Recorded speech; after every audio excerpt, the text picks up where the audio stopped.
So, Chief, take us through the ammonia leak at TJ Inman Company. Yes, so we had the ammonia leak at TJ Inman. The call came in around 10 o'clock in the morning.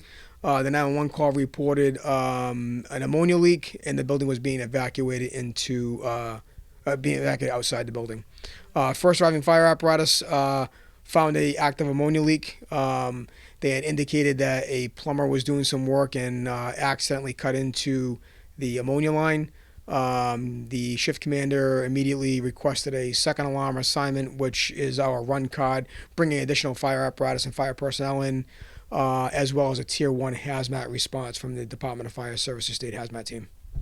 I would think the majority of the people, when they think ammonia, they think of using it to clean their house. Why is it so dangerous, and what kind of injuries can occur? So the ammonia is a poisonous gas, and it's kept either in a liquid form or a gaseous form. And it appears this was in a gaseous form, and it can cause mostly irritation, respiratory issues. It is fatal. It's a very poisonous gas, but it also can cause burns too when it comes in close proximity to a person. Which I understand one individual, I believe it was the plumber, was taken to Rhode Island Hospital. Critical is the word that was used. Yeah, so initially we had received word that the injuries were burns. And then after some follow-up, there was some burns. They were serious, but non-life-threatening. And then the other four that were transported, so we had a total of five, were all minor inhalation injuries that went to a local hospital. I know North Attleboro does not have 5 ambulances.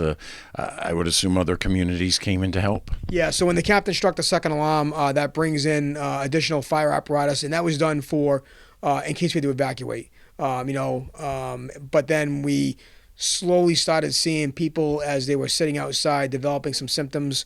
So we immediately established an EMS sector, which our EMS captain did, and then we requested what we call an EMS Plan 1. So we have policies and a mutual aid plan that goes EMS Plan 1 through EMS Plan 5, and that gets us 5 ambulances for each plan. So we activated the EMS Plan 1, so we got ambulances from Seekonk, Norfolk, Norton, Foxborough, and Attleboro on top of our 2 ambulances. So we had 7 ambulances there, and if we had to go higher, we would go to an EMS Plan 2, and that just goes further out to other departments that border us.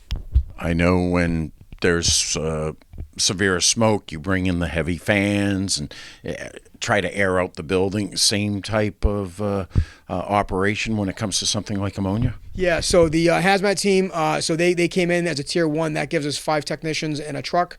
And then when they got here, they assessed the situation and immediately beefed it up to a Tier 2, which adds, I think, 5 more technicians and another truck. So they have specialized equipment. They're called Level A suits. They're fully encapsulating chemical suits that has to be used to go into this atmosphere. They went in, they metered the building. They did find some ammonia readings that were residual in there.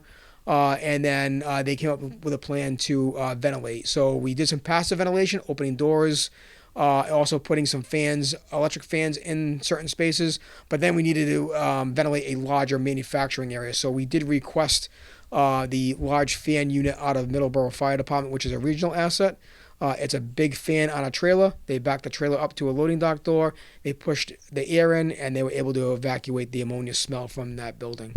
Now, once the readings are back to normal, is the building okay for manufacturing again? So right now the building is currently closed. There were multiple agencies, as I'm sure you have seen, that did respond, and there was a bunch of items that need to get addressed prior to them being able to reopen again.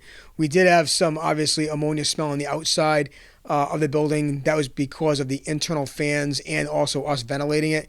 We were monitoring those levels. They were not anything that would put the public in danger. And like I had indicated in my press conference, there was no danger to the public because it was basically confined to the building. There was no active leak on the tank. We did have to check the 2 buildings to the right of Inman Corporation going towards Valancourt Drive, just because there was some odors over there, but they were not anything that was significant readings.